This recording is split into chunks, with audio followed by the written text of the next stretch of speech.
இயேசு உங்களை நேசிக்கிறார். இந்த நாள் வேதாகம தியானத்திற்கு உங்களை அன்புடன் அழைக்கிறேன். ஒருவரை ஒருவர் தாங்கி ஒருவர் பேரில் ஒருவருக்கு குறைபாடு உண்டானால் கிறிஸ்து உங்களுக்கு மன்னித்தது போல ஒருவருக்கொருவர் மன்னியுங்கள். கொலோசியர் 3:13 தேவ பக்தியுள்ள வயதான ஒரு மனிதர் பற்றிய உண்மை சம்பவம் இது. அவர் தனக்கு எதிராக வெகு தீமை செய்த ஒருவனின் தொல்லையை இனியும் பொறுக்க முடியாது என்று தீர்மானித்த அவர் அவனை கொல்லப் போவதாக பகிரங்கமாக சொன்னார். அதை கேட்ட அந்த எதிரி, இந்த பரம சாதுவான வயது முதிர்ந்த பரிசுத்தவான் நம்மை என்னதான் செய்வார் என்று பார்த்து விடுவோமே என்று காத்து கொண்டிருந்தான்.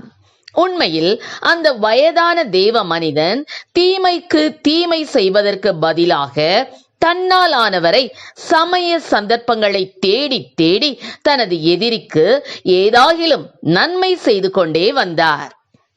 இது அவரது எதிரிக்கு ஆரம்பத்தில் பெரும் வேடிக்கையாகத்தான் காணப்பட்டது. ஆனால் இறுதியில் ஒரு நாள் அந்த வயது முதிர்ந்த பரிசுத்தவான் தனது உயிரையே பணயம் வைத்து தன் எதிரியின் மனைவி தண்ணீரில் மூழ்கிவிடாமல் காப்பாற்றிய போது எதிரியானவன் அந்த தியாக செயலை கண்டு மனம் நெகிழ்ந்து போனான். அவன் அவரிடம் வந்து, சரி, நீங்கள் என்ன செய்வேன் என்று சொன்னீர்களோ அதை செய்து விட்டீர்கள், என்னை கொன்று விட்டீர்கள். அதாவது நான் யாராக இருந்தேனோ அந்த பழைய மனிதனை கொன்று விட்டீர்கள். இப்பொழுது நான் உங்களுக்கு என்ன செய்ய வேண்டும் அதை சொல்லுங்கள் என்றானாம்.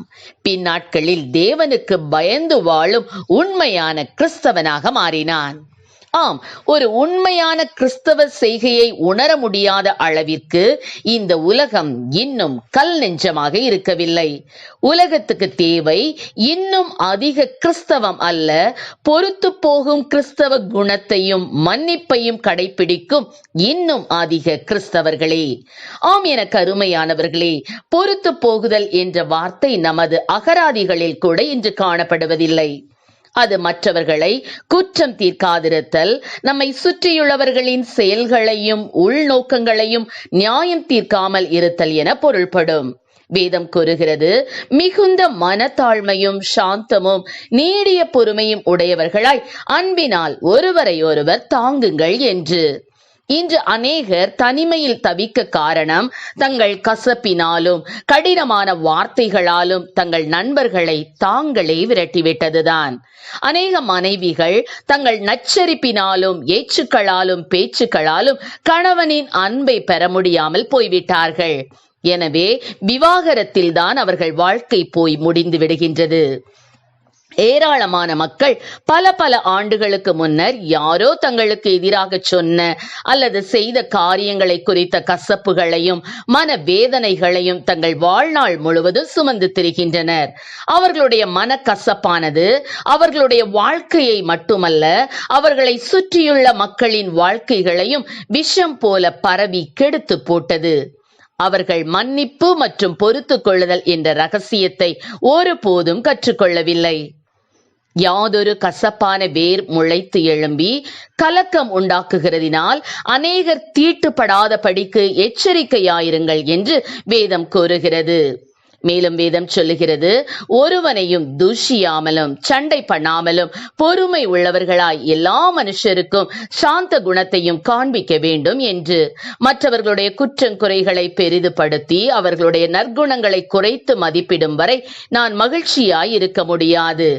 நண்பர்களை விரட்டவும், குடும்பத்தில் மகிழ்ச்சியை இழக்கவும், ஒளிமயமான எதிர்காலத்தை வீணடிக்கவும் இதுவே வழியாக மாறி போய்விடும்.